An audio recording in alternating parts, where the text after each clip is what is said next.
એટલે હે જુગલભાઈ, હું મુખ્યમંત્રી બની ગયો એવું મને આ સપનું આવ્યું. એટલે તો મારે હેરખું બેન સાંભળવું જોઈએ. અરે હેરખા થવાની વાત ક્યાં કરો, મુખ્યમંત્રી બનીને વટ પાડી દીધો. હવે ફાકા ફોજી મારવાનું બંધ કરીને મુખ્યમંત્રી બનીને તે કામ શું કર્યું ઈ કે. વાત કરો પણ બે રકે બે સા ને એક બીડી થાય. તમને કહું રાતના 8 વાગ્યા ને એ ઘસ ઘસાટી ઊંઘ આવે અને પછી ગામમાં પસાર કરવા નીકળ્યો અને ગામમાં કીધું કે મત દેજો અને ગામમાં પ્રોગ્રામ, ગમે એ ગામમાં જાવ પ્રોગ્રામ. એક ગામમાં પસાર કરવા ગયો ને ત્યાં તો આખા કોકમનું શાક કર્યું, તો પેલા મોઢે શાક કર્યું, ગામના આંગળા સાટતા રહી ગયા. અને પછી નીકળ્યા મોત ને અને મત ને મત પછી જીતી ગયા અને પછી બાપુ મુખ્યમંત્રી બની ગયા.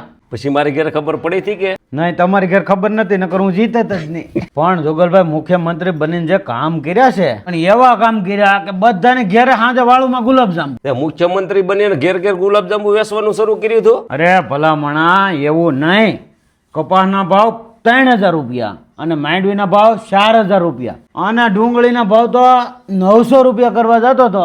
ક્યાં વાહા માથે સપલું આવ્યું. એટલે મારા બાપાએ મને સપલું માર્યું હતું, મોઢું ઊભું થવાનું ને એટલે.